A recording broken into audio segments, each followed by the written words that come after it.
Hello everyone. हम लोग निमी question solve कर रहे थे, उसमें मॉड्यूल 4 मैंने स्किप किया हुआ था। ठीक है, तो इसको आज देखेंगे हम लोग। इसका फर्स्ट क्वेश्चन है, how many electrons are there in the third shell of copper atoms. मैंने आपको इससे पिछली वीडियो में निमी टेस्ट पर ही इसका ऑटोमेटिक स्ट्रक्चर बना के समझाया था कि इलेक्ट्रॉनिक विन्यास निकाल करके कि किस तरीके से पहले कक्षा में इलेक्ट्रॉन्स होते हैं, दूसरे कक्षा में इलेक्ट्रॉन्स होते हैं। फिर से इसको एक बार मैं दोबारा आपको समझा देता हूँ। देखिए,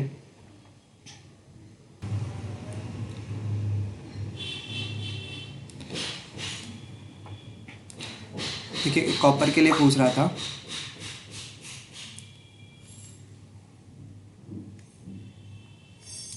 कॉपर के लिए ऊपर का ऑटोमेटिक नंबर्स होता है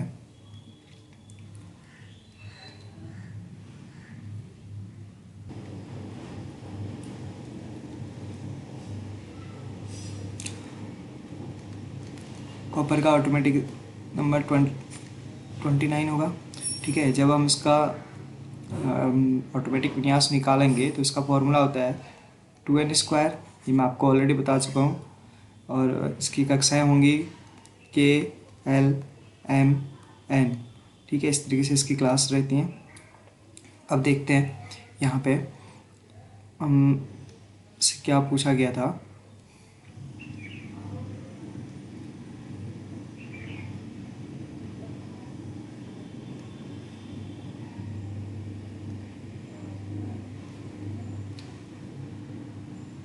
ये सेकेंड क्लास है।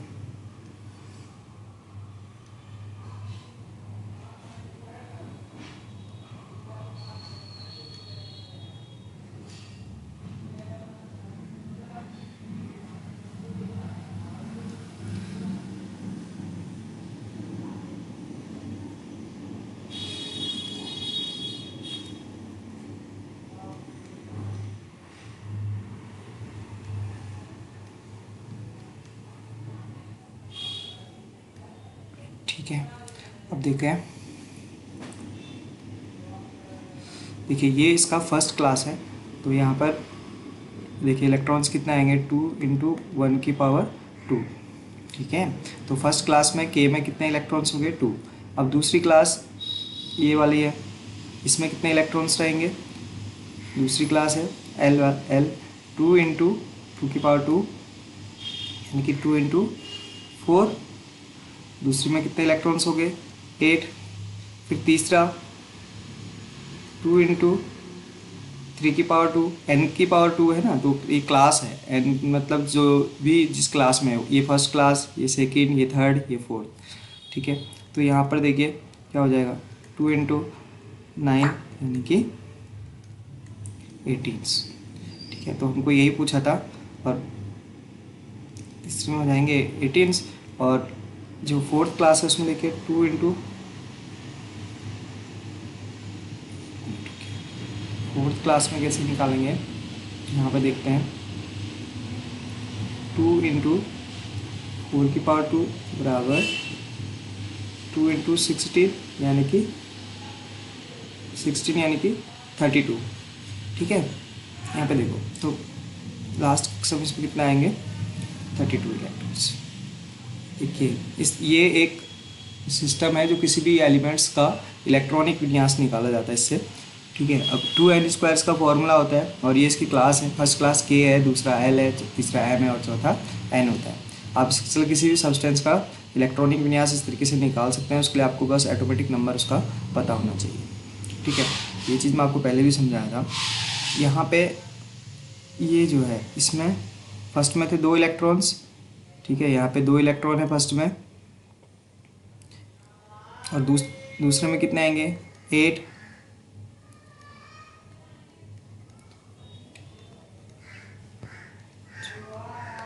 टोटल हो गए 10। अब हमसे पूछा था तीसरी कक्षा में इसने इलेक्ट्रॉनों की संख्या। तीसरी कक्षा में कितने इलेक्ट्रॉन्स आ रहे हैं, ठीक है ना।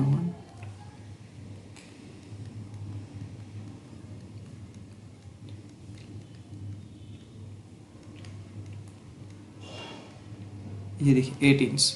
ठीक है, अब ये कितना हो गया, देखिए 2 8 10 प्लस 18 28, और एक हमको और चाहिए। लास्ट ऑर्बिट में भी पूछ सकता है, किसी क्वेश्चन लास्ट ऑर्बिट में ही पूछा होता तो लास्ट ऑर्बिट में कितना रहेगा, ठीक है। लास्ट इसमें फोर्थ क्लास है, फोर्थ में कितना इलेक्ट्रॉन्स आएगा इसमें 1, और ये टोटल 20 टाइम्स कंप्लीट हो जाएगा, ठीक है। अभी जो क्वेश्चन था उस क्वेश्चन ने पूछा था कि तीसरी कक्षा में कितने इलेक्ट्रॉन्स आएंगे, तो यहाँ पर कितने इलेक्ट्रॉन्स फिल किए थे हमने 18, ठीक है। तो इसका आंसर हो जाएगा 18। हाँ, एक चीज़ और ध्यान रखिएगा, जब ये इलेक्ट्रॉन्स, इसको जो लास्ट कक्षा में इलेक्ट्रॉन्स है इसको वैलेंस इलेक्ट्रॉन बोलते हैं। वैलेंस इलेक्ट्रॉन जब लेस देन 1 होता है, जब 1 से कम होते हैं, तो यहाँ पे सॉरी जब 4 से कम रहता है, ठीक है ना, जब वैलेंस इलेक्ट्रॉनों की संख्या जब 4 से कम रहती है या 1 2 3 रहती है तो ये एक गुड कंडक्टर रहता है। और वैलेंस इलेक्ट्रॉनों की संख्या अगर 4 है तो ये एक सेमी कंडक्टर है। और जब वैलेंस इलेक्ट्रॉनों की संख्या 4 से अधिक होती है तो वो तत्व एलिमेंट कहलाता है, वो तत्व एक तरीके का इंसुलेटर एलिमेंट कहलाता है, ठीक है। तो इसी बेस पर हम डिसाइड करते हैं कि ये कंडक्टर है, सेमी कंडक्टर है या इंसुलेटर है, वैलेंस इलेक्ट्रॉनों की संख्या को देखकर। 4 होगा तो सेमी कंडक्टर होगा, 4 से कम होगा तो कंडक्टर होगा, और 4 से ज़्यादा होगा तो इंसुलेटर होगा। तो फर्स्ट क्वेश्चन का आंसर हो जाएगा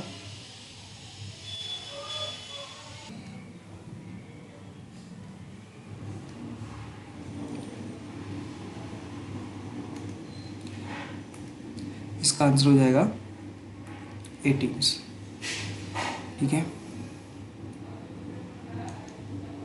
अभी आगे देखते हैं। फिर पूछ रहा है which is the semiconductor materials, ठीक है, कौन सा पदार्थ इसमें से सेमीकंडक्टर है यानी कि अर्धचालक है, ठीक है। तो इसका आंसर होगा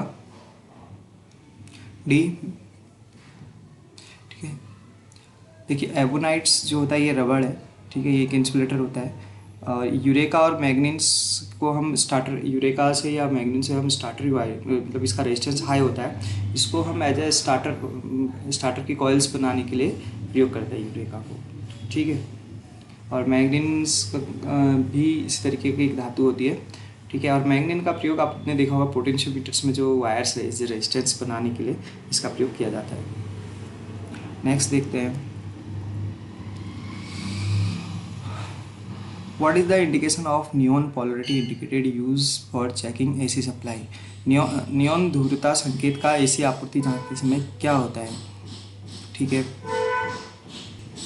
इसका आंसर होगा बोथ इलेक्ट्रोड विल ग्लो। देखो आपने जब एक नियॉन टेस्टर यूज किया हुआ है तो उसके अंदर पूछ रहा है, जो नियॉन टेस्टर है इस तरीके से यहाँ पर एक नियॉन टेस्टर होगा तो इसमें एक लैंप लगा रहता है, ठीक है। यहाँ पे एक नियॉन लैंप रहता है, इसके 2 टर्मिनल्स रहते हैं और एक टर्मिनल आगे स्क्रू ड्राइवर पे कनेक्ट रहता है ये वाला, और इसमें एक रेजिस्टेंस कनेक्ट रहता है यहाँ पे, ठीक है, ये रेजिस्टेंस कनेक्ट रहता है। आप इस चीज़ को इसको सप्लाई पे कनेक्ट करते हैं यहाँ पे, और इसमें पीछे से हाथ से टच करके अर्थ देते हैं जिससे सर्किट कंप्लीट होता है। और इस रेजिस्टेंस की वैल्यू रहती है 2 मेगा ओम, ठीक है। 2 मेगा ओम रेजिस्टेंस के सीरीज में ये नियॉन लैंप लगा रहता है, इसके अंदर नियॉन गैस भरी रहती है, इसमें 2 इलेक्ट्रोड होते हैं और एक साथ दोनों के दोनों फिलामेंट्स के ग्लो करते हैं। जब दोनों फिलामेंट्स ग्लो करेंगे तो इसका आंसर हो जाएगा बोथ इलेक्ट्रोड विल ग्लो, ठीक है। तो फर्स्ट क्वेश्चन, इसमें जो थर्ड क्वेश्चन था इसका आंसर होगा ए। और हाँ, एक चीज़ और ध्यान रखिएगा, जो नियॉन टेस्टर रहता है इसका जो वोल्टेज रेटिंग है ये 500 वोल्ट मैक्सिमम रहता है, ठीक है। 500 वोल्ट मैक्सिमम AC के लिए इसको हम यूज करते हैं। अगला क्वेश्चन पूछ रहा है calculate the electrical energy unit consumed by 500 watt lamp for 5 hour. अगर आप 500 वाट के लैंप को 5 घंटे जलाने पर विद्युत ऊर्जा की खपत कितनी होती है। एक 500 वाट का लैंप है, ठीक है, इसको देखिए ध्यान से, 500 वाट का लैंप है और ये इसको 5 घंटे हम लोग जला रहे हैं, और 5 घंटे अगर इसको हम जलाएंगे तो ये कितने यूनिट खर्च करेगा। इसका फॉर्मूला होता है, देखते हैं इसको सॉल्व करके। देखिए यूनिट का फॉर्मूला होता है unit is equal to load into time upon 1000। अब लोड है 500 वाट, 500 गुणा टाइम है 5, ठीक है। तो यहाँ पे इसको 1000 से डिवाइड करना है, तो ये 20 से 20 कट गया, ये आ जाएगा 25/10। तो 20 बच गया 5 2.5 यूनिट। ठीक है, 2.5 यूनिट इसका आंसर आएगा। ये है, ठीक है, 2.5 यूनिट्स इस क्वेश्चन का आंसर रहेगा। नेक्स्ट क्वेश्चन देखते हैं। What is the value of hot resistance of bulb rated 100 watt to 50 volt. ठीक है ना, देखो एक बल्ब है जो 100 वाट का है और 250 वोल्ट का है। इस बल्ब में जो इसका रेजिस्टेंस है, रेजिस्टेंस कितना होगा पूछ रहा है। तो इसमें फॉर्मूला लगेगा R is equal to V²/W। अब V यहाँ पे दिया हुआ है कितना, 250, क्या हो जाएगा 250 का स्क्वायर बाई 100। इसको सॉल्व करेंगे, देखिए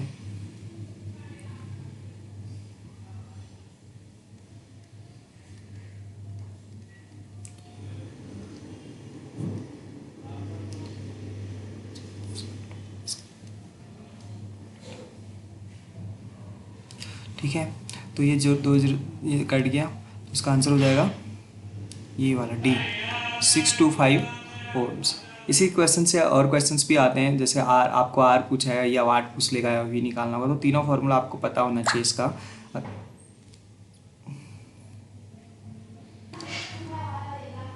इसका दूसरा क्वेश्चन यहाँ पे देखिए, और W बराबर पूछेगा तो V²/R। ठीक है,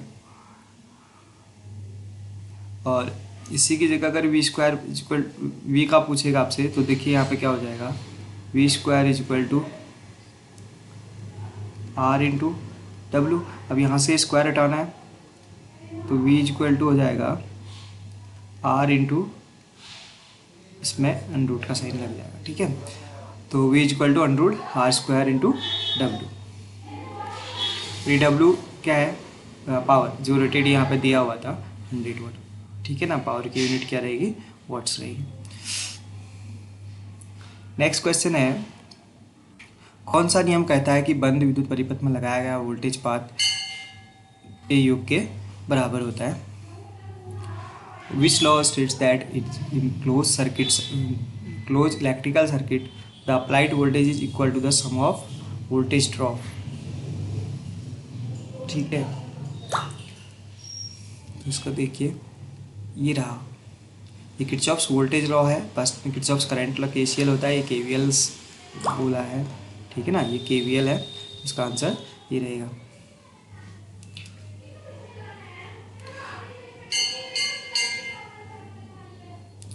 देखिए यहाँ पे थोड़ा KVL डिस्कस कर लेते हैं।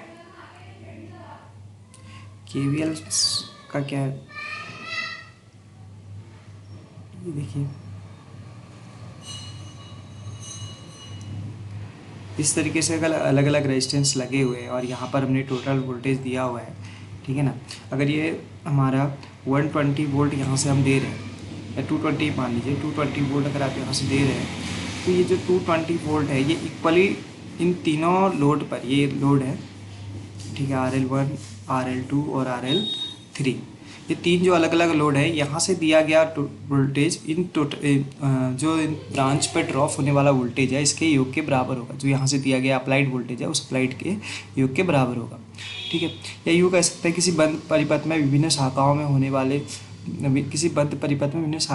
वाले वोल्टेज ड्रॉप का कुल योग परिपथ में दिए जाने वाले कुल वोल्टेज के बराबर होता है।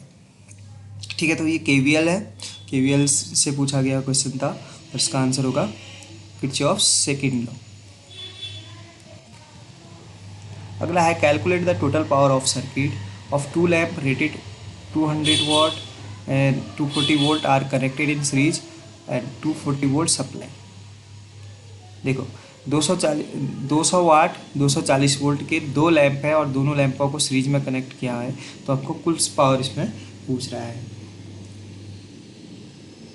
इस तरह के क्वेश्चन शॉर्ट में करने के लिए मैं आपको पहले तो आपको इसका सर्किट दिमाग में आना चाहिए कि सर्किट कैसे बन रहा है। देखिए यहाँ पे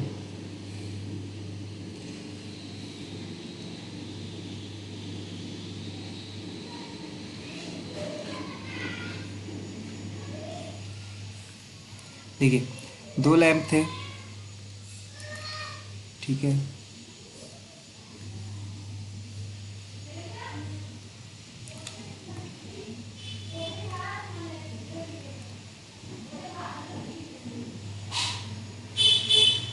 दो लैंप है, ये दोनों किस में कनेक्ट है, सीरीज में कनेक्ट है, यहाँ से इसको सप्लाई दिया गया है, ठीक है, यहाँ पे सीरीज में कनेक्ट है और इसका रेटिंग कितना है,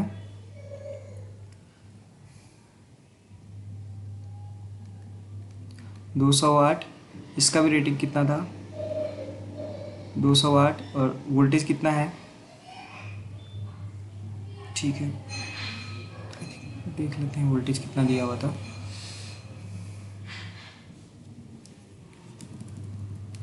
वोल्टेज वोल्टेज है 240 वोल्ट, यहाँ पर 240 वोल्ट एंड 240 वोल्ट, और यहाँ से जो हमने सप्लाई दिया ये भी कितना है, 240 वोल्ट, ठीक है। पूछ रहा है इस तरीके से अगर 200 वाट के 240 वोल्ट के दो लैंप सीरीज में कनेक्ट हैं तो इसमें टोटल जो पावर ड्रॉप रहेगा वो पावर ड्रॉप कितना होगा, ठीक है ना। पावर ड्रॉप का देखिए यहाँ पे इसको शॉर्ट में करने का आपको तरीका बताता हूँ, फिर जो इसका प्रोसेस है वो भी आपको समझा दूंगा। इसमें इस तरीके क्वेश्चन को इस तरीके से आप कर सकते हैं, P1 into P2 upon P1 plus P2। अब P1 कितना है 200 इंटू P2 कितना है 200 अपॉन 200 प्लस 200, ठीक है, कितना हो जाएगा ये,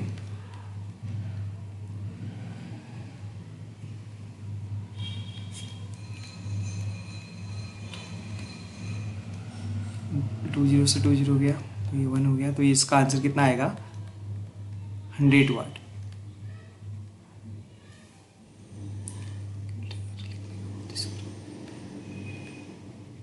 ठीक है, इसका आंसर कितना आएगा 100 वाट। अब ये तो इसका शॉर्ट ट्रिक था, और जो इसका प्रोसेस रहता है निकालने का वो किस तरीके से निकालिएगा देखिएगा। सबसे पहले आपको इसका रेजिस्टेंस निकालना है। रेजिस्टेंस निकालना मैंने आपको बताया था R = V²I W से एक का रेजिस्टेंस निकल जाएगा, R1 निकलेगा, ठीक है, फिर R2 निकलेगा, इसी तरीके से R2 = V²/W। फिर सीरीज में दो रेजिस्टेंस है, सीरीज में दो रेजिस्टेंस जोड़ने के लिए फॉर्मूला क्या होता है, R = R1 + R2। अब यहाँ से टोटल आपको रेजिस्टेंस मिल जाएगा। फिर इन टोटल रेजिस्टेंस को फाइंड करने के बाद आपको करंट निकालना है, I = V/R, ठीक है ना। V कितना है 240, ठीक है, और R आपको जो ये टोटल RT निकाला हुआ इसी से निकालना है, ठीक है, RT से निकालिएगा। और उसके बाद जब यहाँ पर I मिल जाता है, I निकालने के बाद हम पावर ड्रॉप के लिए फॉर्मूला लगाते हैं, P = I²R, P = I²R। अब यहाँ पर जो I लीजिएगा उस टाइम पे ये वैल्यू रहेगा I का, और जो ये R लेना है, अगर आप एक लैंप का ड्रॉप निकाल रहे हैं तो एक लैंप का R लेंगे, अगर दोनों लैंपों का ड्रॉप एक साथ निकाल रहे हैं तो ये RT लेंगे, इसका RT का वैल्यू रखेंगे, ठीक है। एक मेथड ये हो गया, ये शॉर्ट ट्रिक था, एक मेथड ये है। दूसरा मेथड इसमें आपको बताया था, यहाँ पर देखिए R = V²/W है तो W आप डायरेक्ट भी निकाल सकते हैं, W = V²/R, इससे भी निकल जाएगा, ठीक है। लेकिन उसके लिए पहले आपको रेजिस्टेंस ये पता होना चाहिए, और वोल्टेज आपको पता है, W आपको फाइंड करना है, तो इस तरीके से भी आप निकाल सकते हैं, ठीक है। देखते हैं नेक्स्ट क्वेश्चन। यहाँ पर 100 आंसर आ रहा था, ये रहा ऑप्शन,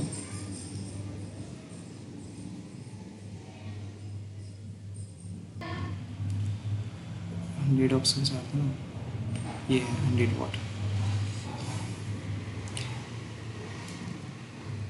फिर पूछ रहा है what is the formula of equivalent resistance if 3 resistance R1 R2 R3 are connected in parallel. 3 resistance R1 R2 R3 वो 3 के 3 पैरेलल में कनेक्ट है, उसका फॉर्मूला क्या होगा, ठीक है।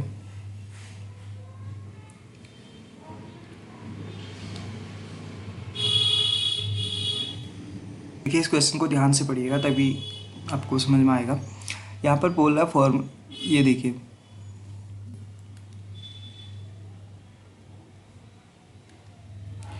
यहाँ पे ये चीज़ जो लिखा हुआ है इक्विवेलेंट रेजिस्टेंस, ठीक है, what is the formula for the equivalent resistance R T of the three register. Equivalent तीनों रेजिस्टेंस का वैल्यू जब इक्वल होगा, ठीक है, तो यदि तीन प्रतिरोध R1 R3 समांतर प्रतिरोध में जुड़े हुए हैं तो कुल प्रतिरोध कितना होगा। तो हिंदी में इसने इस चीज़ को क्लियर नहीं किया है, लेकिन इंग्लिश में क्लियर किया हुआ है। What is the formula of the equivalent resistance R T of three resistance R1 R2 R3। अगर तीन इक्वल रेजिस्टेंस पैरेलल में जुड़े हुए हैं तो उसका फॉर्मूला क्या होगा। देखिए, अगर दो रेजिस्टेंस 10-10 ओम के पैरेलल में जुड़े हुए हैं तो आप इसको 10/2 करके भी निकाल सकते हैं, तो इसका आंसर आएगा 5 ओम। इस तरीके से 100 ओम के 100 रेजिस्टेंस अगर पैरेलल में जुड़े हुए हैं तो इसमें यही क्वेश्चन भी पूछता है दूसरा, 100 ओम के 100 रेजिस्टेंस पैरेलल जुड़े हुए हैं तो टोटल रेजिस्टेंस कितना आएगा 1 ओम्स, ठीक है। यहाँ पर जो इसके अकॉर्डिंग से जो फॉर्मूला रहेगा वो डी रहेगा, ठीक है। आपको 1/1/R1 plus 1/R2 plus 1/R3 करना है, ठीक है। इसके लिए एक चीज़ और आपको बता दूँ, अगर इस तरीके का क्वेश्चन को एग्जाम में आपको पैरेलल रेजिस्टेंस के लिए निकालने के लिए बनता है तो जो सब पैरेलल में जो रेजिस्टेंस लगे हुए 4, 5, 6 जितने भी लगे हुए हों उसमें जो सबसे कम वैल्यू का रेजिस्टेंस है टोटल रेजिस्टेंस उससे नीचे रहेगा, ठीक है। ये जो सबसे कम वैल्यू का रेजिस्टेंस रहेगा इससे टोटल रेजिस्टेंस का नीचे रहेगा। और यदि सीरीज में लगे हुए हैं, ठीक है ना, सीरीज में अगर रेजिस्टेंस कनेक्ट है तो सीरीज में रेजिस्टेंस कनेक्ट होने पर जब इनको आप जोड़ोगे 4 हो 5 हो तो इसमें जो सबसे ज़्यादा ओम का रेजिस्टेंस है, ठीक है ना, सबसे ज़्यादा ओम का जो आर है इस टोटल जोड़ने पर इस रेजिस्टेंस से इसका आंसर ज़्यादा आएगा। समझ में आ रहा होगा आप लोगों को।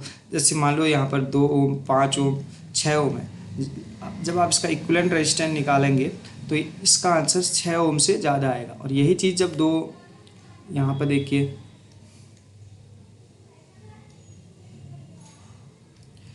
2 ओम,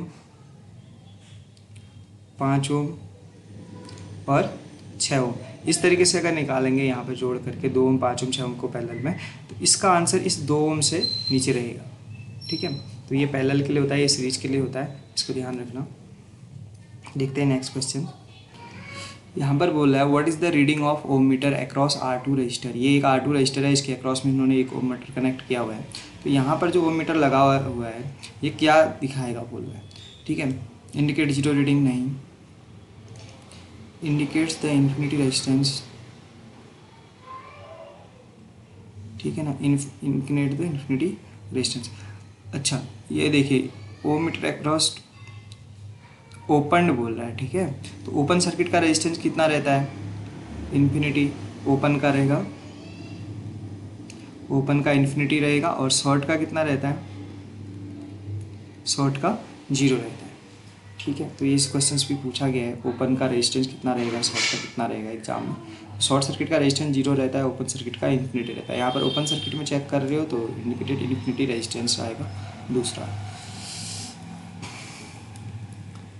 अगला क्वेश्चन देखते हैं। ये रेजिस्टेंस दिखाया हुआ है, इसका नाम पूछ रहा है। तो ये है वायर बाउंड रेजिस्टेंस, इसमें यूरेका या मैग्नीन की वायर से बांधा जाता है और ये सबसे अधिक वाट के बनाए जाते हैं, ठीक है। आपसे एग्जाम में क्वेश्चन पूछता है कि सबसे अधिक वाट के कौन से रेजिस्टेंस बनाए जाते हैं, सबसे अधिक वाट के वायर बाउंड रेजिस्टेंस बनाए जाते हैं। नेक्स्ट क्वेश्चन में कलर कोड दिया हुआ है, इसका वैल्यू पूछ रहा है। Calculate the resistance value of resistor by colour coding method. ये V Roy Great Britain very good vibes वाले जो कॉन्सेप्ट है आपको जिससे याद किया जाता है कलर कोड, उसी से पूछा गया हुआ कलर कोड इलेक्ट्रॉनिक्स का क्वेश्चन है। देखते हैं फर्स्ट क्वेश्चन है रेड। रेड का कितना होता है 2, ठीक है। दूसरा क्वेश्चन है ब्लू। ब्लू के लिए डिजिट कितना आएगा 6। और तीसरा कलर होता है मल्टीप्लायर, ऑरेंज है, ठीक है ना। तो ऑरेंज का मल्टीप्लायर कितना होता है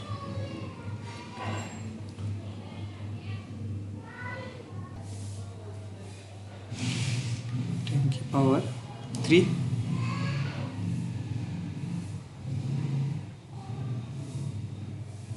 ऑरेंज था तो ऑरेंज का 10⁻³ हो जाएगा। देखिए इसमें कौन सा आंसर मैच कर रहा है, ये रहा 2 6, ये है, ठीक है। इसने वर्ड से डिनोट किया। और जो लास्ट कलर ये, ठीक है, सिल्वर का रहता है 10% और गोल्डन का रहता है 5%। इसको मैं आपको थोड़ा सा और अच्छे से एक्सप्लेन कर देता हूँ। देखिए ये एक रेजिस्टेंस है, अगर इसमें यहाँ पे जो कलर था वो इस तरीके से था। फर्स्ट कलर इसका रेड था, ये रेड पट्टी थी, ठीक है। दूसरी पट्टी इसमें ब्लू थी, यहाँ पे दूसरी पट्टी ब्लू थी, और तीसरी पट्टी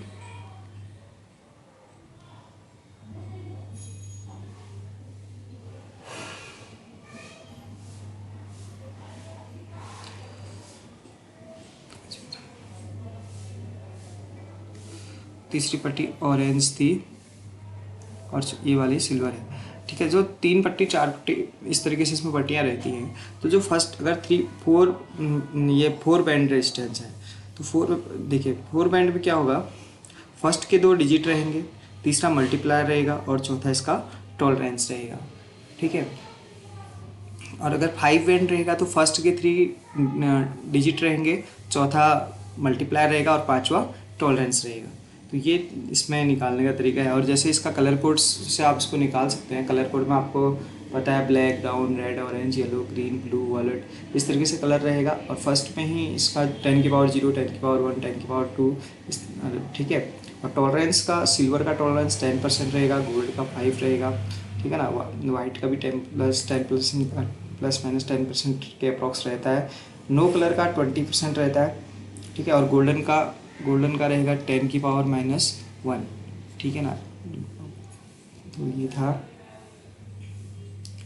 ठीक है। इस चीज़ को अगर अगर आपको कलर कोड याद है तभी ये क्वेश्चन सॉल्व हो पाएगा। नेक्स्ट क्वेश्चन देखते हैं। Why the ohm meter is graduate with non linear scale. Ohm meter का आरेखीय क्रम को क्यों संबंधित किया जाता है, ठीक है। ओम मीटर को अरेखीय क्रम यानी कि नॉन लीनियर, ठीक है। जो इसका ये स्केल है, ये इसमें बीच में 2 डिजिटों के बीच में गैप समान क्यों नहीं रखा जाता है। बोला अगर गैप समान है तो ये लीनियर स्केल है, गैप समान नहीं है तो ये नॉन लीनियर स्केल है, ठीक है। तो देखते हैं इसका answer. Voltage is directly proportional to the resistance, current inversely proportional to the resistance, ये इसका आंसर है। हमको देखिए, हमको यहाँ पर रेजिस्टेंस ओम मीटर से क्या चेक करना होता है, रेजिस्टेंस चेक करना होता है, ठीक है। और रेजिस्टेंस और करंट के बीच में क्या होता है, रेजिस्टेंस कम होगा तो करंट ज़्यादा बहेगी, और रेजिस्टेंस ज़्यादा होगा तो करंट कम बहेगी, ठीक है। तो इसका आंसर होगा बी।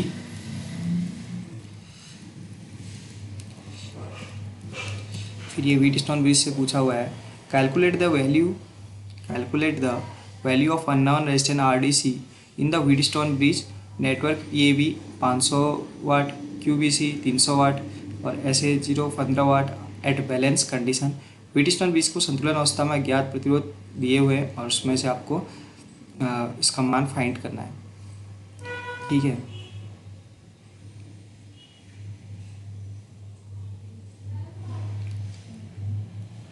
RDC इसका हमको वैल्यू निकालना है। देखिए इसने दिया हुआ है PAB, इसने यहाँ पर दिया हुआ है 500, ठीक है। QBC दिया हुआ है 300, ठीक है ना। और SA0 दिया हुआ है, ये रहा, ये दिया हुआ है इसने 15 ओम। थोड़ा प्रिंट उसका क्लियर नहीं है इसलिए समझ में नहीं आ रहा है। ये 15 ओम्स है, ठीक है।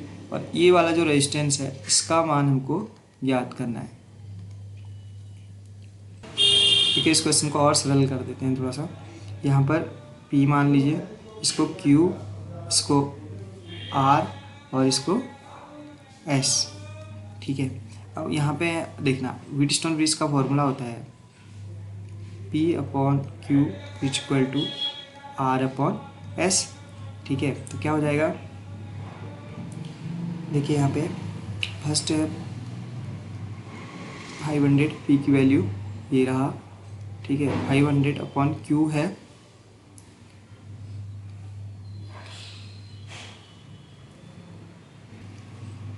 एक मिनट रुकिए,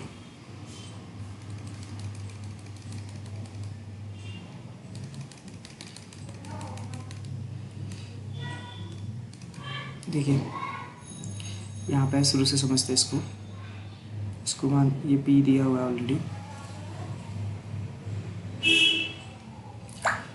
यहाँ पे लिखते हैं।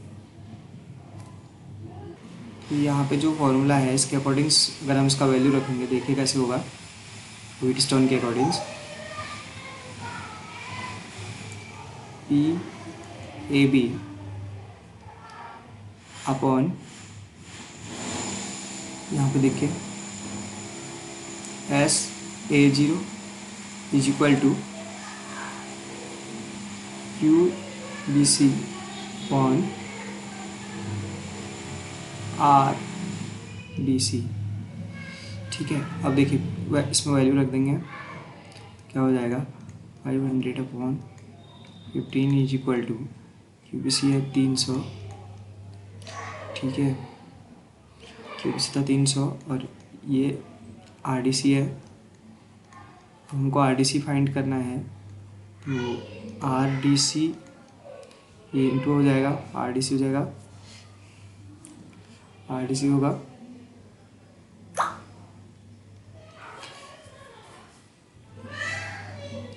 500 और ये हो गया इज इक्वल टू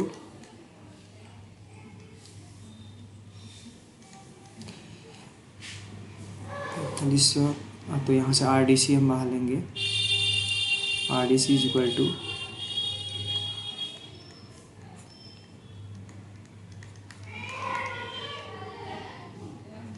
9। ठीक है, तो इसका वैल्यू आर डी सी का वैल्यू 9 वोट आ रहा है।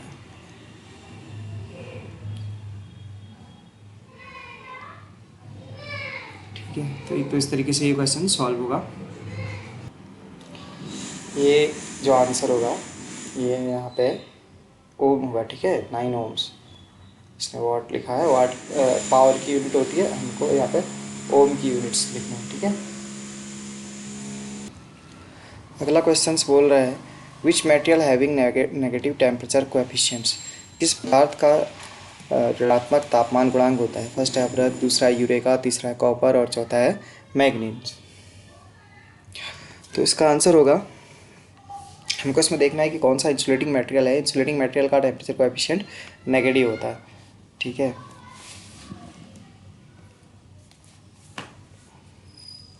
इसका आंसर हो जाएगा माइका। मैंने आपको डीसी सीरीज मोटर वाला एक वीडियो अपलोड किया था, उसमें बताया था कि जो कम्यूटेटर होता है, कम्यूटेटर के सेगमेंट्स के बीच में माइका इंसुलेटर लगाया जाता है। तो माइका क्या है, एक तरीके का इंसुलेटर है। ठीक है, यूरेका इसका रेजिस्टेंस हाई होता है, इसको एलिमेंट्स बनाने के लिए यूज किया जाता है, स्टार्टर का एलिमेंट बनाते हैं इससे। कॉपर कंडक्टिव मटेरियल, इसका टेम्परेचर कोएफिशिएंट पॉजिटिव होगा। ठीक है, और मैग्नेट का टेम्परेचर कोएफिशिएंट 0 डिग्री होता है। अगला है what electrical quantities are related in Ohm's law, Ohm's के नियम से संबंधित विद्युत राशियाँ कौन सी है। ओम का नियम क्या है, पहले ओम का नियम अगर आपको पता होगा तो ये क्वेश्चन इजीली समझ में आ जाएगा। ठीक है, ओम का नियम क्या बोलता है, किसी बंद परिपथ में प्रवाहित होने वाली धारा प्रतिरोध के दोनों सिरों पर उत्पन्न होने वाले विभवांतर के समानुपाती होता है। ठीक है, तो यहाँ पे इसका राइट आंसर हो जाएगा, देखिए ये किस किस के बीच में रिलेशंस बताता है, करंट वोल्टेज और करंट वोल्टेज एंड रेजिस्टेंस। ठीक है, करंट वोल्टेज और रेजिस्टेंस किस में है, देखिए first current resistance power, current voltage and resistivity, current voltage and resistance. ये है, मैं यूट्यूब में असाइनमेंट्स के लिए बहुत सारा वीडियोज़ है, बट आपको देखा होगा कि इसमें इसका आंसर है ये, टिक मार दिया, और कैसे आया, कॉन्सेप्ट क्या था, क्यों इसको आंसर बोला गया, ये एक्सप्रेशन नहीं है। ठीक है, तो आपको ये वीडियो थोड़ा लेंदी लग रहा होगा, थोड़ा हो सकता है कि आपको बोरिंग भी लगे, क्योंकि ये बहुत ज़्यादा, इसकी लेंथ बहुत ज़्यादा हो रही है, बहुत लंबा खींच रहा है। तो आपको इससे थोड़ा सा पेशेंस बना के देखना है, और सीखने को बहुत कुछ मिल रहा होगा। ये अगर आप इस कॉन्सेप्ट आपको इसमें क्लियर हो रहा होगा। ठीक है ना, मैं इतना देखिए, अब अभी आपको अगर यहाँ पे सीधे इसमें टिक लगा करके मैं ओम्स लॉ नहीं समझाऊँ तो फिर आपको इसका कोई मीनिंग नहीं बनता है, या आप रट रहे हैं और हो सकता है कि आप एग्ज़ाम में इसको भूल भी जाएँ। ठीक है, अगर आपको एक बार समझ में आ गया, जब भी एक आप वीडियो देख रहे हैं तो उस टाइप खुद से भी ट्राई कीजिए कि इसका आंसर क्या होगा, और कॉन्सेप्ट के साथ ट्राई करना है, ना कि बिना क्वेश्चन पढ़े हुए आंसर देख करके इस पर टिक लगा देना है। ठीक है ना, देखिए ओम्स लॉ क्या है,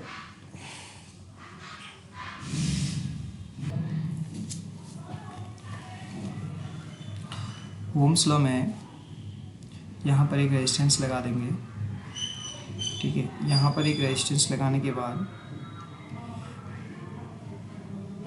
इधर पर एक वेरिएबल रेजिस्टेंस लगेगा और यहाँ पर से वोल्टेज देना है और ठीक है, यहाँ से कुछ यहाँ पर से इसमें करंट जाएगा, ठीक है। अब ओम्स लॉ क्या बोलता है, देखो ये यहाँ पर कुछ वोल्टेज है, ठीक है, इसको विभवांतर बोलते हैं। किसी बंद डीसी परिपथ में प्रवाहित होने वाली धारा को किससे डिनोट करेंगे, आई से। किसी बंद डीसी परिपथ में प्रवाहित होने वाली धारा प्रतिरोध के दोनों सिरों पर उत्पन्न विभवांतर, यहाँ पर जो वोल्टेज है उत्पन्न विभवांतर के समानुपाती होता है, आई डायरेक्टली प्रोपोर्शनल वी, जब तक कि इसकी दाब इनकी भौतिक अवस्था है, क्या क्या होंगे, टेम्परेचर एंड प्रेशर, इन पर कोई परिवर्तन नहीं किया जाता है, ठीक है। तो ये ओम्स लॉ है, ठीक है। आपसे और इसका जो आपसे इसका वेक्टर डायग्राम भी पूछ सकता है, तो इसका वेक्टर डायग्राम हमेशा लीनियर होता है, ठीक है, इस तरीके से दिखेगा, ठीक है। यहाँ आई लिख लो और इधर वी लिख लो। आप इतने धीरे धीरे करंट बढ़ाई तो इधर से की ओर आगे की ओर वोल्टेज भी बढ़ेगा। और एक क्वेश्चन से आता है कि ओम्स लॉ किस किस पर एप्लीकेबल नहीं है, तो ओम्स लॉ इलेक्ट्रोलाइट, सेमीकंडक्टर्स, इस पर इन पर अप्लाइड नहीं रहता है। अगला क्वेश्चन था which type register is use for arc quenching protection in circuit breaker. एक सर्किट ब्रेकर है, उसमें आर्क को एडजस्ट करने के लिए, आर्क को समन करने के लिए किस प्रकार के रेजिस्टेंस का प्रयोग करना है, तो इसका आंसर होगा वायरिस्टर, ठीक है।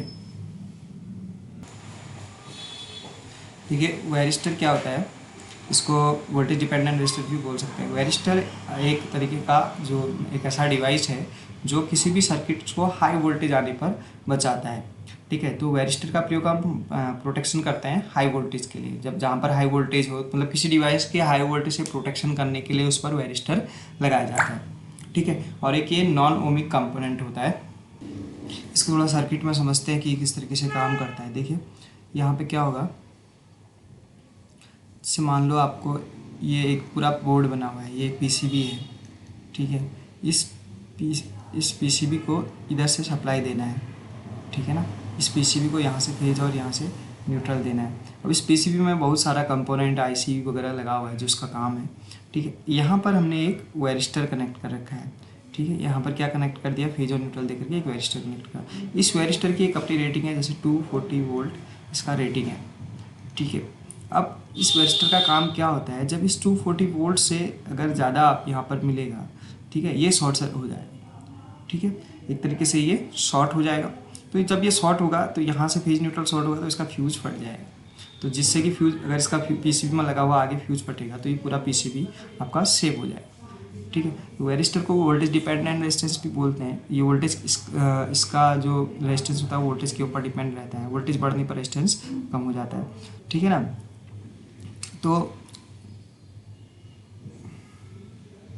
वायरिस्टर एक कैसा कंपोनेंट हो जाएगा, नॉन लीनियर, ठीक है ना। इससे भी पूछा जाता है कि वायरिस्टर लीनियर कंपोनेंट है या नॉन लीनियर कंपोनेंट है। वायरिस्टर एक नॉन लीनियर कंपोनेंट्स होता है। दूसरा कंपोनेंट था सेंसिटर। ये जिस तरीके से वायरिस्टर वोल्टेज के पर डिपेंड करता है, इसी तरीके से सेंसिटर होता है जो टेम्परेचर से काम करता है, जिसका वर्किंग प्रोसेस टेम्परेचर पर वर्क करेगा। इसका एक फॉर्मूला देख लेते हैं सेंसिटर का, delta R is equal to K delta T, ठीक है। अब यहाँ पर delta R is equal to क्या हो जाएगा, delta R change in resistance, ठीक है। इसको लिख देता हूँ, ये है यहाँ पे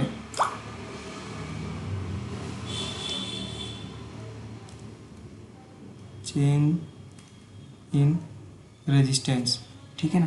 तो ये change in resistance, delta R से किसको डिनोट कर रहे हैं, चेंज, और टी से किसको डिनोट करेंगे, टी से डिनोट करेंगे चेंज इन टेम्परेचर, ठीक है, चेंज इन टेम्परेचर। और टेम्परेचर का हम जो चेंज हो रहा है उसको डेल्टा टी से दिखाएंगे। और के क्या है, first order temperature coefficient of resistance. के क्या होगा, ये वाला के first order temperature coefficient of resistance, ठीक है ना। तो ये था। अगला कंपोनेंट होता है फिर थर्मिस्टर। ये रहा थर्मिस्टर में जो थर्मिस्टर एक तरीके का कंपोनेंट ही है, इलेक्ट्रॉनिक कंपोनेंट है, जिसका रेजिस्टेंस पूरी तरीके से किस पर डिपेंड करता है, टेम्परेचर के ऊपर डिपेंड करता है। ठीक है, टेम्परेचर घटने बढ़ने पर ये वैसे तो और कंपोनेंट भी होते हैं जिनका रेजिस्टेंस कम ज़्यादा होता है, बट थर्मिस्टर एक ऐसा कंपोनेंट है जिसके ऊपर टेम्परेचर का बहुत ज़्यादा इफेक्ट पड़ता है।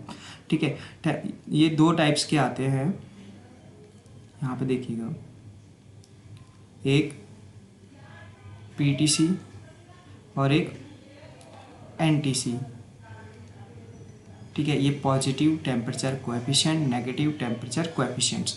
इसका मतलब होता है कि जब आपका रेजिस्टेंस बढ़ रहा है, अगर थर्मिस्टर का भी रेजिस्टेंस बढ़ रहा है तो वो पॉजिटिव टेम्परेचर कोएफिशिएंट है। अगर आप रेजिस्टेंस बढ़ाने पर जब टेम्परेचर बढ़ाने पर रेजिस्टेंस बढ़ रहा है, ठीक है ना, यहाँ पे देखते हैं, अगर हम टी बढ़ा रहे हैं तो और रेजिस्टेंस घट रहा है तो ये नेगेटिव टेम्परेचर कोएफिशिएंट एनटीसी है, और टी को बढ़ा रहे हैं और आर भी बढ़ रहा है तो ये पीटीसी है। ठीक है, ये दो तरीके के आते हैं। ठीक है, और फर्स्ट लास्ट है वीडीआर, वोल्टेज डिपेंडेंट रेजिस्टेंस। इसका रेजिस्टेंस वोल्टेज के ऊपर डिपेंड करता है, वोल्टेज बढ़ने पर ठीक है ना, वोल्टेज बढ़ाने से ही इसका रेजिस्टेंस कम, या वोल्टेज बढ़ाने या घटाने से इसका रेजिस्टेंस भी कम या ज़्यादा होता है। वीडीआर नहीं, एलडीआर है लास्ट वाला, लाइट डिपेंडेंट रेजिस्टेंस। ठीक है, अब देखिए इसका क्या रहता है। एलडीआर भी आपको थोड़ा इसमें ही मैं हल्का सा बेसिक आइडिया दे देता हूँ एलडीआर का। इस तरीके से रहता है एलडीआर। ठीक है, अब इस एलडीआर के ऊपर अगर ऊपर से जो लाइट डाली जा रही है उसके ऊपर इसका रेजिस्टेंस डिपेंड करता है। अगर आप इसमें लाइट डालेंगे ऊपर से तो इसका रेजिस्टेंस बहुत ज़्यादा बढ़ जाएगा। ठीक है, और लाइट हटाने पर इसका रेजिस्टेंस कम हो जाता है, यानी कि जब इसमें अंधेरा हो जाएगा तो उस टाइम अंधेरा, अगर इसके आसपास हम लाइट बंद करेंगे तो लाइट बंद करने का मतलब है कि इसके चारों ओर अंधेरा हो गया। इसको किसी चीज़ से ढक देंगे तो इसका रेजिस्टेंस बहुत क्या हो जाएगा, कम हो जाएगा, और ये सर्किट को कंप्लीट कर देगा। ठीक है, और जब इसमें हम उजाला, इसके चारों ओर लाइट रहती है, इसके ऊपर लाइट डाल पड़ती है तो इसका रेजिस्टेंस बहुत ज़्यादा होता है और ये सर्किट को कंप्लीट नहीं होने देता है। ये आपने इसका एग्जांपल्स देख सकते हैं आप, ऑटोमेटिक स्ट्रीट लाइट में ये लगा रहता है। देखो जैसे जैसे अंधेरा होते रहता है तो लाइट अपने आप ऑन हो जाती है, तो वहाँ पर यही चीज़ यूज़ किया जाता है। इसके अब जब दिन में सुबह मॉर्निंग के टाइम पर उजाला हो जाता है तो इस पर लाइट पड़ती है, लाइट पड़ने से इसका रेजिस्टेंस बढ़ता है, रेजिस्टेंस बढ़ने से ये सर्किट को एक तरीके से ओपन कर देता है।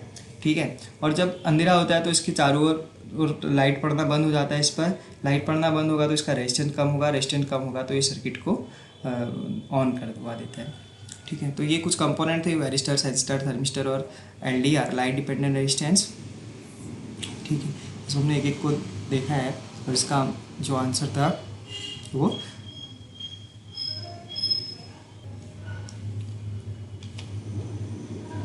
वेरिस्टर हो जाएगा। ठीक है, अब नेक्स्ट क्वेश्चन देखते हैं। फिर से एक कलर कोड पूछा हुआ है। कलर कोड में देखिए फर्स्ट कलर रेड है,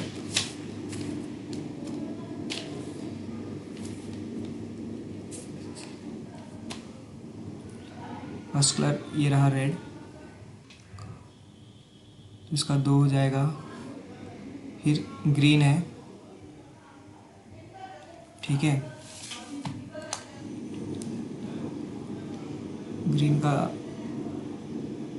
5 हो जाएगा। फिर ऑरेंज है,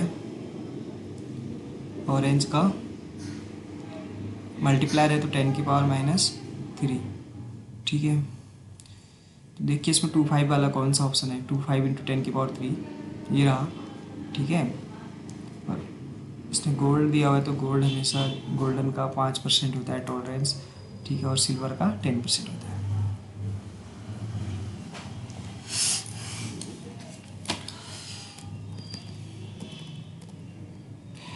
फिर व्हीटस्टोन ब्रिज से ही क्वेश्चंस पूछा हुआ है। इस पर बोलता है calculate the unknown resistance RDC, ये वाला रेजिस्टेंस निकालना है। ठीक है, RDC in the Wheatstone bridge, और इसने वैल्यू दिया हुआ है, उस वैल्यू को लिख लेते हैं पहले। ये वाला दिया हुआ इसने 400 ओम,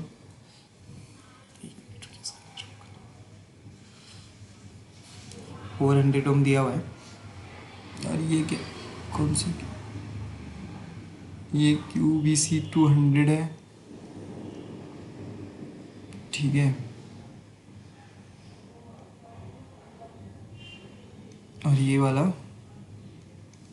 12 ओम है। तो हमको ये निकालना है। ये क्वेश्चन है सेम इसी टाइप का क्वेश्चन उस पर हमने कर लिया था एक। फिर से देखते हैं, व्हीटस्टोन ब्रिज से पूछा हुआ है इसने, ठीक है। तो यहाँ पर व्हीटस्टोन ब्रिज का फॉर्मूला लगाएंगे, PAB अपॉन SA 0 बराबर, ठीक है ना। फिर यहाँ पर QDC अपॉन, आपको निकालना था RDC।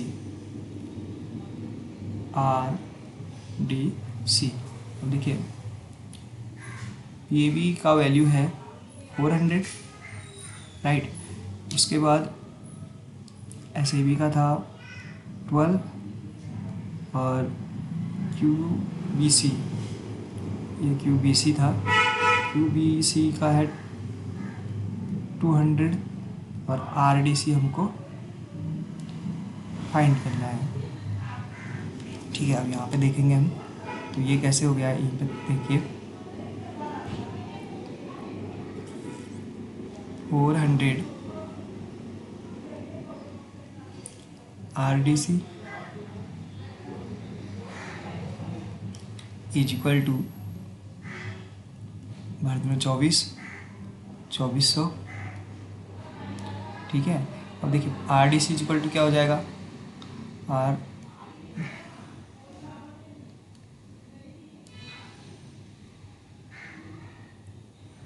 RDC is equal to 24/4,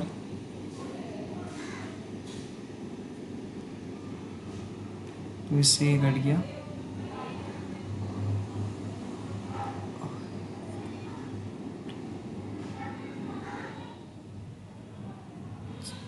$400 था, ठीक है। तो यहाँ पर 400 था ना, इस पर RDC के साथ 400 था, तो 2 0 से 2 0 कट गया। फिर ये से 4 से 24 कट जाएगा 6 टाइम्स, तो इसका आंसर हो जाएगा 6 ओम, ठीक है। फॉर्मूला लगाना है आपको PAB अपॉन SAD, ठीक है, और QVC अपॉन RDC। इसी से इसके अपॉन में ये रखना है, इसके अपॉन में ये रखना है, ठीक है। इसके अपॉन में ये रखना है, इसके अपॉन में ये रखना है, यहाँ बीच में इज इक्वल टू का साइन लगाना है, तो सॉल्व हो जाएगा। इसी टाइप का क्वेश्चन एक ऊपर ऑलरेडी मैंने करा दिया है आपको। ये व्हीटस्टोन ब्रिज है जो अननोन रेजिस्टेंस को ज्ञात करने के लिए प्रयोग किया जाता है, ठीक है। इससे हम मीडियम वैल्यू के रेजिस्टेंस निकालते हैं। इसमें 2 कंडीशंस होती हैं, एक बैलेंस कंडीशन होती है और एक अनबैलेंस कंडीशन होती है। ये जो बीच में गैल्वेनोमीटर लगा हुआ है, यहाँ पे आप देख पा रहे होंगे, यहाँ पे जो गैल्वेनोमीटर लगा हुआ है, ठीक है ना, ये देखिए यहाँ जो गैल्वेनोमीटर है यहाँ पे, इसको ये करंट की डायरेक्शन बताता है। अगर ये इसमें कुछ भी डिफ्लेक्शन हो रहा है, अगर 0 पे कांस्टेंट है तो बैलेंस है, अगर 0 पे नहीं है, इस पर डिफ्लेक्शन हो रहा है, करंट इधर उधर को दिखा रहा है, ठीक है ना, तो अगर उस टाइम पे ब्रिज का कंडीशन होता है अनबैलेंस कंडीशन। अब अनबैलेंस की कंडीशन में हमको व्हीटस्टोन सॉल्व करने के लिए स्टार टू डेल्टा प्रोसेस को सॉल्व करना आना चाहिए। वो भी मैं एक वीडियो में आपको बता दूंगा कि किस तरीके से रेजिस्टेंस में स्टार से डेल्टा बनाते हैं और डेल्टा से स्टार बनाते हैं। और जब बैलेंस कंडीशन होता है तो उस टाइम पे ये बीच वाला जो रेजिस्टेंस जुड़ा रहता है यहाँ पे, इसको हम नेगलेक्ट कर देते हैं, इसको ओपन मानते हैं और ये दोनों रेजिस्टेंस को सीरीज मानते हैं, ऊपर वालों को और नीचे वालों को भी सीरीज मानते हैं। दो रेजिस्टेंस सीरीज में आ जाएंगे, ये दो रेजिस्टेंस दूसरे सीरीज में आ जाएंगे। फिर इन दोनों को R1 + R2 करके हम लोग सॉल्व करेंगे, इस दोनों को एक साथ सॉल्व करेंगे, इन दोनों को एक साथ सॉल्व करेंगे। फिर ये सेट और इस सेट को एक दूसरे के पैरेलल सॉल्व कर देंगे। ये बैलेंस कंडीशन में होता है और अनबैलेंस कंडीशन में स्टार और डेल्टा कन्वर्जन करना पड़ता है। नेक्स्ट क्वेश्चन देखते हैं, what is the reading of voltmeter V। Voltmeter का पाठ्यांक बताइए। यहाँ पर देखिए, एक मिनट, यहाँ पर पूछ रहा है वोल्टमीटर का पाठ्यांक V का कितना होगा।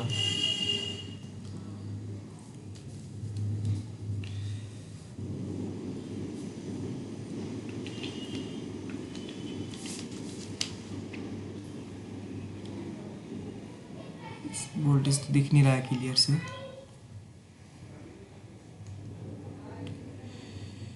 ठीक है, रुकिए,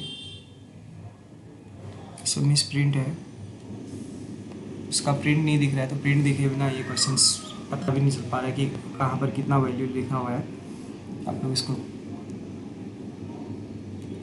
आंसर की से मैच करवा लीजिएगा, क्योंकि बता पाना पॉसिबल नहीं हो पाएगा जब तक वैल्यू नहीं दिख रहा है।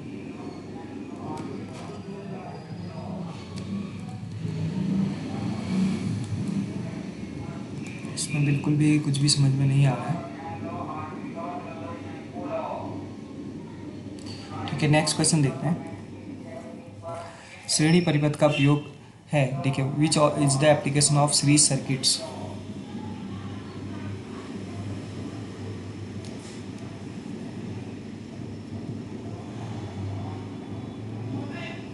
which is the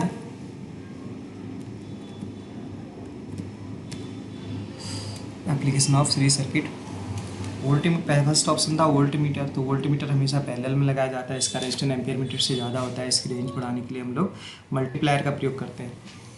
ठीक है, और अगला है लाइटनिंग सर्किट एट होम, घरों में प्रकाशीय परिपथ। देखो, जितना भी लाइटनिंग घर में लगा रहता है, ये ऑप्शन इसका रॉन्ग हो जाएगा। घरों में जितना भी लाइटनिंग सर्किट्स होता है वो सारा पैरेलल में कनेक्ट रहता है। घरों की वायरिंग हमेशा पैरेलल में कनेक्ट की जाती है, क्योंकि पैरेलल में वोल्टेज इक्वल रहता है। ठीक है ना। और तीसरा है शंट अमीटर्स।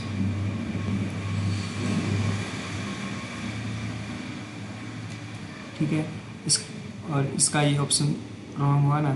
फिर शंट अमीटर्स, अमीटर में जो शंट लगाया जाता है, ठीक है, अमीटर्स के पीछे अगर इस तरीके से वोल्टमीटर का अमीटर है, तो यहाँ पर इस तरीके से एक रेजिस्टेंस कनेक्ट रहता है इसकी रेंज बढ़ाने के लिए। ठीक है, तो यही रेजिस्टेंस को हम लोग बोल देते हैं शंट। तो शंट हमेशा पैरेलल में कनेक्ट होगा, और जो वोल्टमीटर की रेंज बढ़ाने के लिए मैंने आपको मल्टीप्लायर बताया था, ये सीरीज में कनेक्ट होता है। नेक्स्ट ऑप्शन है मल्टीप्लायर रेजिस्टर इन वोल्टमीटर, ये राइट आंसर होगा इसका। ठीक है, multiplier register of a voltmeter.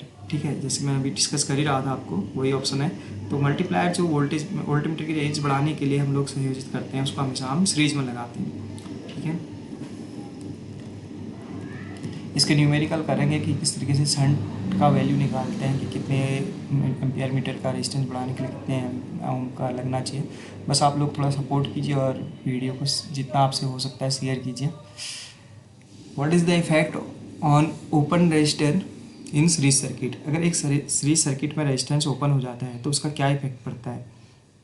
ठीक है, ओपन होगा तो आगे सप्लाई नहीं जाएगी। तो इसका आंसर देखते हैं।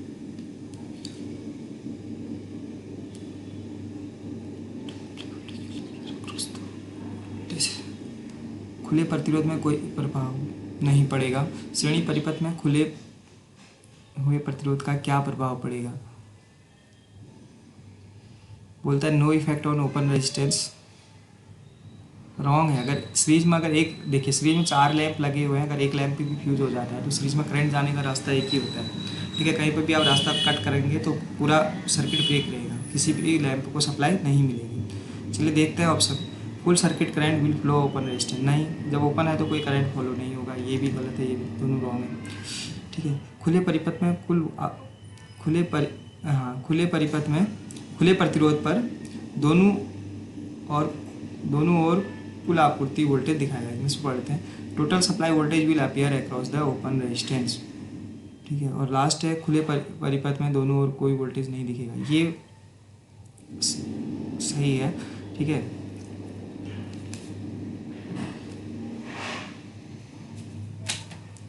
जब हम ओपन, देखिए क्या पूछ रहा था क्वेश्चन, यहाँ पर समझते हैं इसको। एक सर्किट है,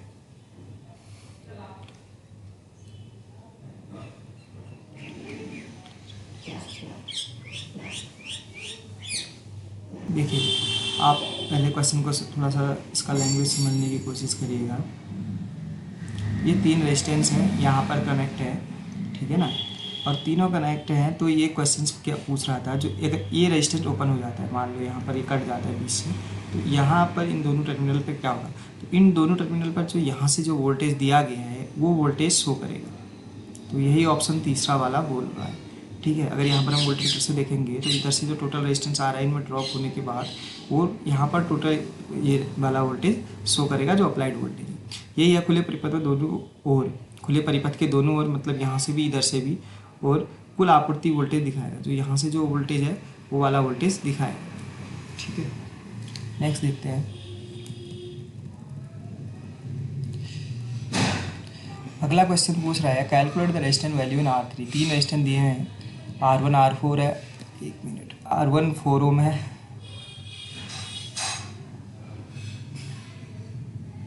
R2 6 ओम है, R3 7 ओम है। इसने वैल्यू तो दिया हुआ है, उसने क्या चाह रहा है, R1 4 ओम, R3 6 ओम, और अच्छा ये वाला वैल्यू इसने नहीं, 7 नहीं है, क्वेश्चन मार्क है, सॉरी। ठीक है, R1 4 ओम है, R2 6 ओम है, और R3 का ये वैल्यू पूछ रहा है। और यहाँ से इसने वोल्टेज दिया हुआ है आई थिंक 24 वोल्ट, और यहाँ पर 12 एम्पियर का करंट है। देखिए ये कॉन्सेप्ट है थोड़ा सा, इसमें KCLs लगाएंगे हम लोग। यहाँ से अगर KCL अप्लाइड करेंगे तो KCL क्या बोलता है, विभिन्न शाखा, विभिन्न किसी बंद AC परिपथ में विभिन्न ब्रांचों पर करंट जो इसमें ड्रॉप हो रहा है, उस ड्रॉप का कुल योग यहाँ से जाने वाली करंट के बराबर होता है। ठीक है, जो यहाँ 12 एम्पियर जा रही है, 12 एम्पियर इन तीनों में बराबर ड्रॉप होगी। इस या इन तीनों ब्रांच में ड्रॉप होने वाली करंट का योग निकालेंगे तो वो 12 के बराबर 12 एम्पियर के बराबर आएगा। ठीक है, देखिए यहाँ से हम लोग पहले इसमें करंट ड्रॉप निकाल लेते हैं, और टोटल एम्पियर तो हमको फाइंड हो ही रखा है, दे रखा है 12 एम्पियर, तो इससे कैलकुलेट हो जाएगा। तो फर्स्ट देखते हैं, यहाँ पर R की वैल्यू है 4 ओम, R की वैल्यू 4 ओम है, I इज इक्वल टू हो जाएगा V/R, और V 24 दिया हुआ है, 24 R है 4।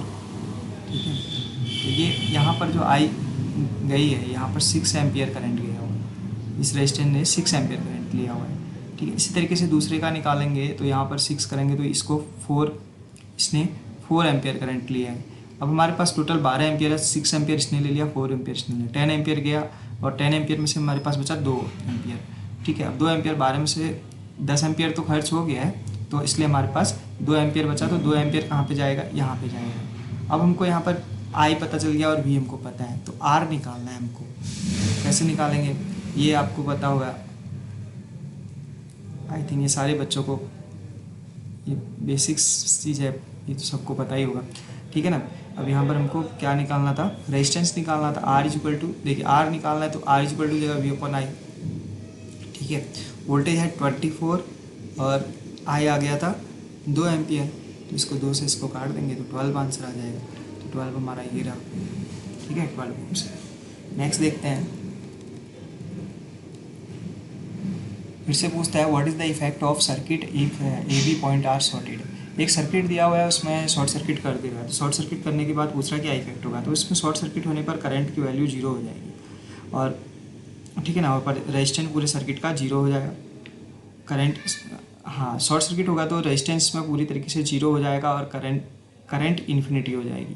ठीक है, शॉर्ट सर्किट होने का मतलब आप यहाँ पर कितना भी रेजिस्टेंस लगा दो, जो शॉर्ट सर्किट है करंट हमेशा इसी से प्रोवाइड होगी। करंट हमेशा छोटे से छोटा रास्ता तय करता है। ठीक है, तो इसको अगर यहाँ से शॉर्ट मिलेगा तो ये इधर से ही सारा करंट फॉलो होगा, और इन रेजिस्टेंस का चाहे कुछ भी वैल्यू हो, इसका कोई भी मान नहीं रहेगी। ठीक है ना, तो इसका आंसर देखते हैं क्या होगा। Circuit resistance will be 0। ठीक है, और दूसरा ऑप्शन था इसका,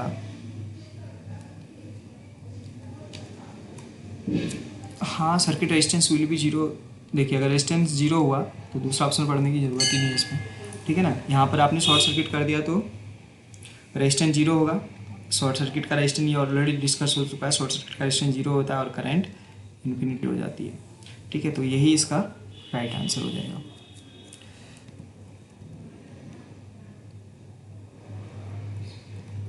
नेक्स्ट है what is the name of register if it's register value increase with increase in temperature. यदि तापमान में वृद्धि के साथ इसका प्रतिरोध मान बढ़ जाता है तो ये कौन सा रेजिस्टेंस होता है। ठीक है, ये सारे अभी मैंने आपको समझाए थे ऊपर। ठीक है, तो तापमान में वृद्धि के साथ जिसका रेजिस्टेंस बढ़ता है वो होता है सेंसिटर। ये अभी आपको बताया था ना कि तापमान बढ़ाने पर रेजिस्टेंस इसका बढ़ जाता है। ठीक है, इसका आंसर हो जाएगा सेंसिटर। नेक्स्ट देखते हैं, ये मैं आपको समझा चुका हूँ एल डी आर, वेरिस्टर और थर्मिस्टर होते क्या हैं ऊपर वाले इसमें।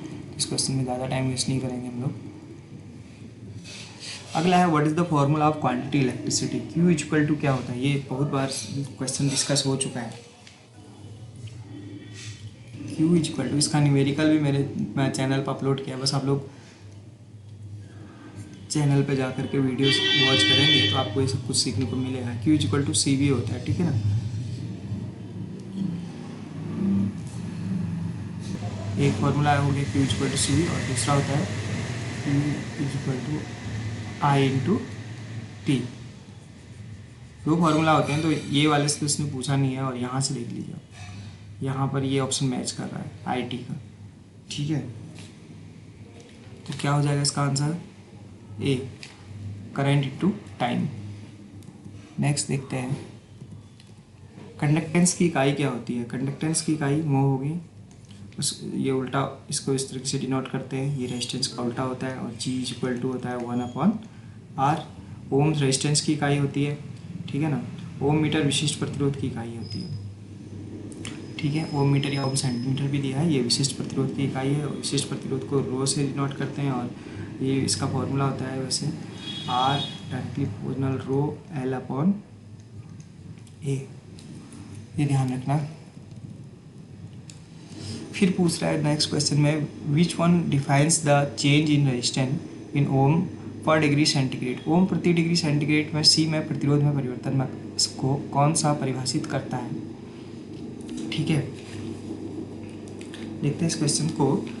इसका फर्स्ट है टेम्परेचर इफेक्ट, दूसरा है law of temperature, temperature coefficient, temperature constant दिया है वो इसने, ये नहीं होगा। टेम्परेचर कोएफिशिएंट ये है पर डिग्री टेम्परेचर बढ़ाने पर कितना रेजिस्टेंस बढ़ता है, उसको बोलते हैं हम लोग टेम्परेचर कोएफिशिएंट। किसी पदार्थ का 1 डिग्री आपने टेम्परेचर बढ़ाया, तो 1 डिग्री टेम्परेचर बढ़ने पर उसका रेजिस्टेंस में कितना, उसकी रेजिस्टेंस में कितनी वैल्यू में उसका कितना चेंज हुआ।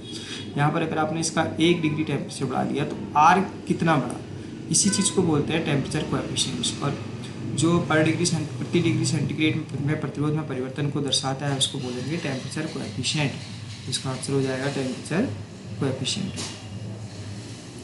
नेक्स्ट क्वेश्चन देखते हैं, बैटरी की धूर्तता जांचने के लिए किस प्रकार के मीटर का प्रयोग करते हैं। बैटरी में जो क्वालिटी टेस्ट होता है वो किसके लिए, किस मीटर के द्वारा किया जाता है, ठीक है। तो जो डीसी के लिए हम यूज़ करते हैं वो मूविंग कॉइल इंस्ट्रूमेंट यूज़ करते हैं, और मूविंग कॉइल इंस्ट्रूमेंट की एक्यूरेसी भी ज़्यादा रहती है, ठीक है। मूविंग आयरन एसी डीसी दोनों के लिए यूज़ करते हैं, बट इसकी एक्यूरेसी थोड़ा सा कम रहती है, ठीक है। तो इसका आंसर हो जाएगा मूविंग कॉइल्स मीटर्स। और देखिए अगर आप इसमें वोल्टेज चेक करें तो वाट मीटर पावर के लिए ही यूज़ होता है, ये ऑप्शन तो होगा नहीं, ठीक है ना। और दूसरा है moving iron volt meter, ampere meter से तो हम करंट चेक करते हैं, ये वाला वैसे ही ऑप्शन गलत हो गया।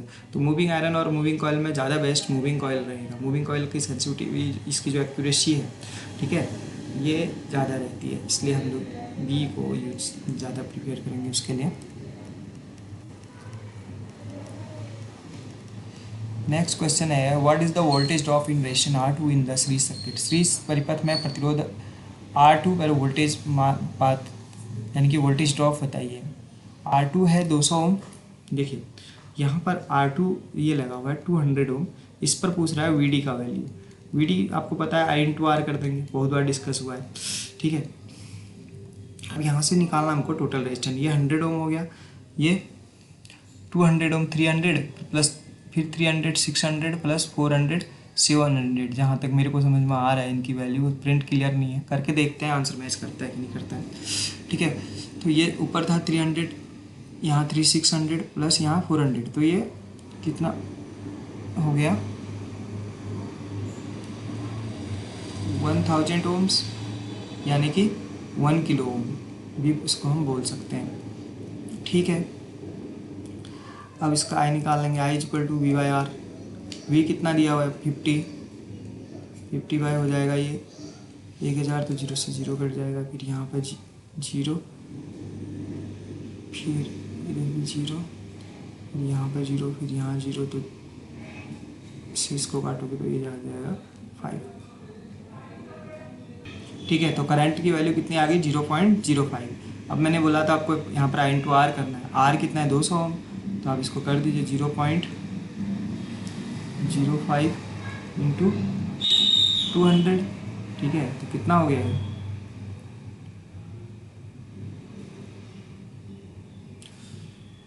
इसको 5 से काटोगे 2 से काट 10, ठीक है। तो यहाँ पर आंसर हो जाएगा बी वाला, यानी कि 10 वोल्ट, 10 वोल्ट इसका आंसर आएगा। इस तरीके के क्वेश्चंस में आपको देखना है कि किसी भी रेजिस्टेंस पर अगर वोल्टेज ड्रॉप पूछता है तो चारों रेजिस्टेंस को R1 plus R2 plus R3 करके चारों को रेजिस्टेंस को जोड़ लेना है, तो जो टोटल रेजिस्टेंस RT आ जाएगा यहाँ पर, RT की वैल्यू निकलेगी।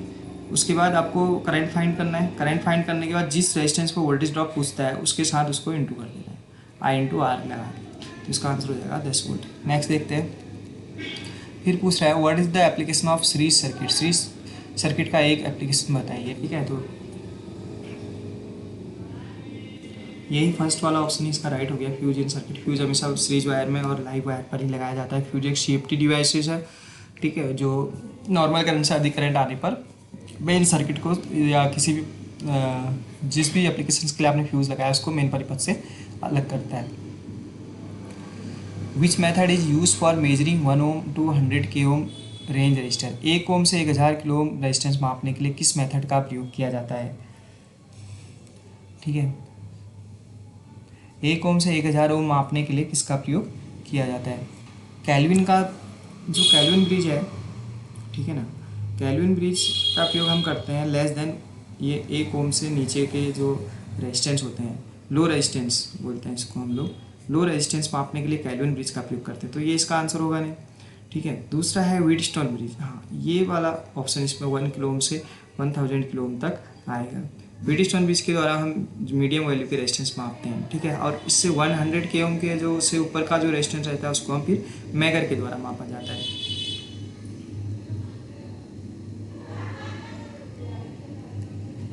ठीक है, देखते हैं next question, what is the SI unit of specific resistance, ये आपको अभी ऊपर मैंने डिस्कस किया था, इसका आंसर होगा ओम मीटर, ठीक है। अगला क्वेश्चन देखते हैं, फिर से इसने रेजिस्टेंस कलर कोड से पूछा हुआ है। फर्स्ट है ऑरेंज, ठीक है, देख लो ये रहा 1 2, ये 0 होगा, ये 1 होगा, ये 2 होगा, ये 3 होगा, तो फर्स्ट कलर होगा इसका ऑरेंज है तो 3, ठीक है, फर्स्ट 3 हो गया। फिर दूसरा भी 3 है, ऑरेंज ही रहेगा।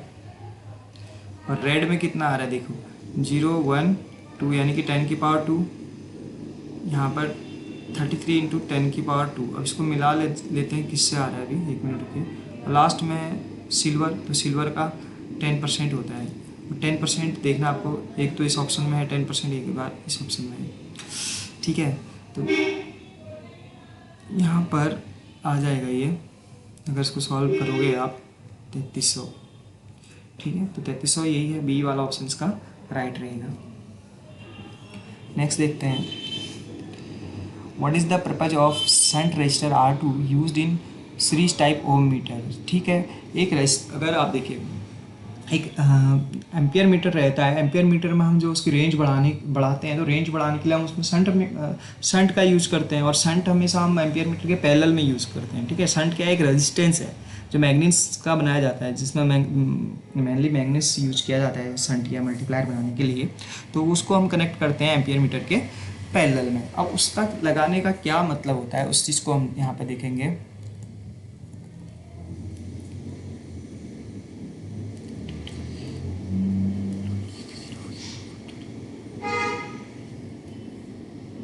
देखिए जो ओम मीटर रहेगा वो दो तरीके के रहते हैं, एक सीरीज रहता है और एक सीरीज ओम मीटर रहता है, एक शंट ओम मीटर रहता है, ठीक है। दो ओम मीटर रहते हैं। यहाँ पर सीरीज ओम मीटर्स में जो ये रेजिस्टेंस लगाने के लिए पूछ रहा है, उस रेजिस्टेंस को क्यों लगाया जाता है, तो उस रेजिस्टेंस को हम लगाते हैं जो उसका पॉइंटर रहता है उसको एडजस्ट करने के लिए, ताकि वो पॉइंटर 0 से इधर उधर ना जाए। तो इसका आंसर हो जाएगा to adjust the 0 position of the pointer, ये वाला सी वाला, ठीक है। आंसर हो जाएगा सी। नेक्स्ट देखते हैं, ओमीटर से हम रेजिस्टेंस चेक करते हैं, रेजिस्टेंस चेक करने के लिए लगाया जाता है। फिर अगला क्वेश्चन है, which electrical quantity affect the heat generated in conductor. ठीक है, कौन सी विद्युत राशि चालक में ऊष्मा उत्पन्न करने को प्रभावित करती है? Voltage, square of current, square of प्रतिरोध, करंट पास थ्रू इट। ठीक है, तो देखिए इसमें हीट के लिए पूछ रहा है, तो यहाँ पर देखोगे आप H इक्वल टू होता है I स्क्वायर आर टी। आपको इसमें क्लियर दिख रहा है कि करंट का स्क्वायर है, तो देख लीजिए square of current, B option होगा। ठीक है, स्क्वायर ऑफ करंट। फिर से नेक्स्ट क्वेश्चन है, what is the change in value of resistor of conductor if its cross section area is doubled. अगर हम किसी रेजिस्टेंस का, किसी भी वायर का क्रॉस सेक्शन एरिया डबल कर देते हैं तो उसके रेजिस्टेंस पर क्या इफेक्ट पड़ेगा? ठीक है,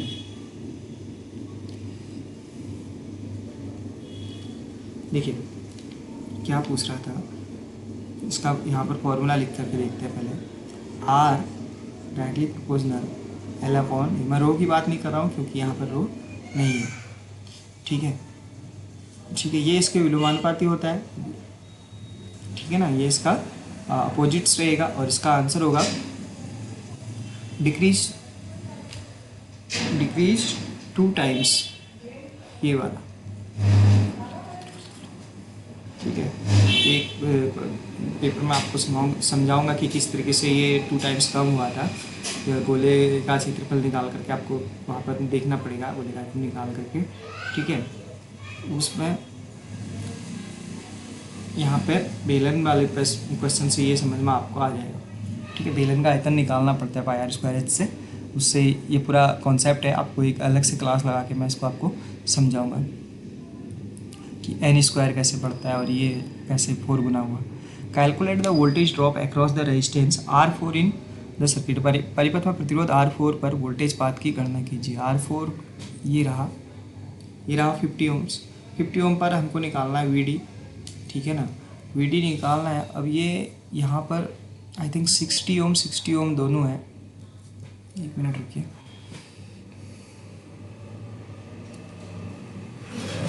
वैल्यू क्लियर नहीं है इसमें भी क्वेश्चंस में, मैं आपको बता देता हूँ कि क्वेश्चन सॉल्व कैसे हुआ।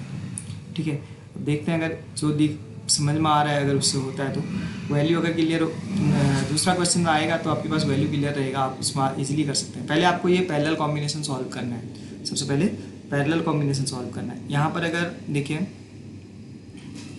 ये वैल्यू कितना है, ये ज़्यादा इम्पोर्टेंट है आंसर मैच करवाने के लिए। चलिए देखते हैं, 40 और 60 मानते हैं इसको, तो इसको आपको कर लेना है 40 इंटू 60 अपॉन 40 प्लस 60।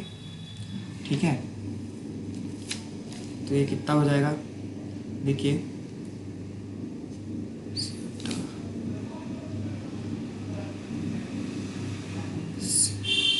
तो ये 24 आ रहा है इन दोनों को सॉल्व करके। अब यहाँ पर हम R1 प्लस R2 लगा देंगे, तो देखिए 36 है फर्स्ट, 24 है, फिर ये शायद 50 है।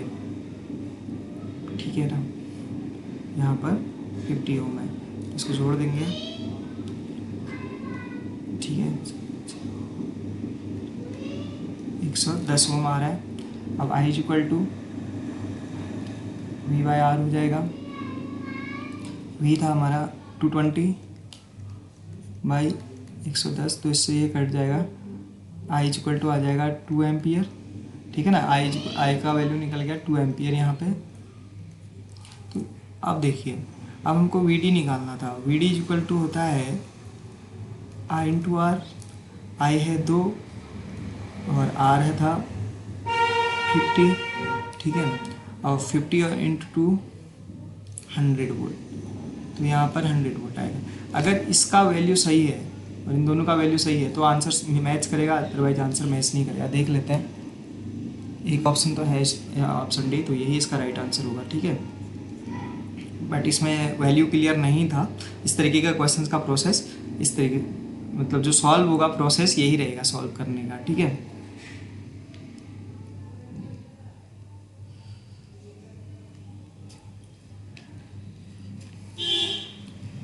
अगला देखते हैं।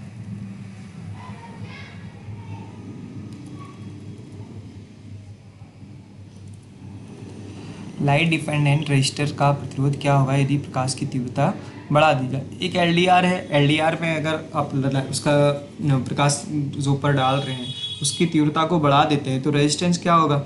एलडीआर में आपको ऊपर ऑलरेडी समझाया था, ठीक है ना। देखिए जो प्रकाश ये लाइट इंटेंसिटी है उसको बढ़ाने से क्या होता है, तो अगर रेजिस्टेंस यहाँ पर देखिए, रेजिस्टेंस इसका क्या होगा, प्रकाश की तीव्रता बढ़ाने से एल डी आर्स पे what is the resistance of L D R, resistance intensity of light increased. Light dependent resistance का प्रतिरोध क्या होगा यदि प्रकाश की तीव्रता को बढ़ा दिया जाएगा, तो इसका आंसर हो जाएगा घटेगा। Next question, which formula is use to calculate the power of DC. DC में, डीसी सर्किट है उसमें पावर निकालने का फॉर्मूला क्या रहेगा। डीसी में पावर फैक्टर तो होता नहीं है, ठीक है ना। तो यहाँ पर P इक्वल टू हो जाएगा V इंटू आई। तो V मतलब वोल्टेज, करंट, I मतलब करंट, या इसको I इंटू वी भी बोल सकते हैं। तो इस ऑप्शन बी है यहाँ पे, ठीक है ना, बी इसका आंसर होगा। नेक्स्ट क्वेश्चन देखते हैं, ये रहा, कैलकुलेट द, हाँ, calculate the hot resistance of 200 watt upon 250 volt rated lamp. एक लैम्प है जो 200 वाट का है, 250 वोल्ट उसकी सप्लाई उसको दी गई है, तो उसका रेजिस्टेंस कितना होगा। देखिए इसका फॉर्मूला आपको ऑलरेडी ये क्वेश्चन ऊपर हो गया, एक बार फिर से बता देता हूँ मैं आपको। यहाँ पर आपको फॉर्मूला लगाना है R बराबर V square upon W. V कितना था 250, तो यहाँ पर देखिए आप 250 इंटू 250 अपॉन डब्लू कितना है 200, ठीक है ना। जीरो से जीरो काट दे, जीरो से इसको काट देते हैं 25 से, ठीक है, 25 25 625 बट्टा 2 तो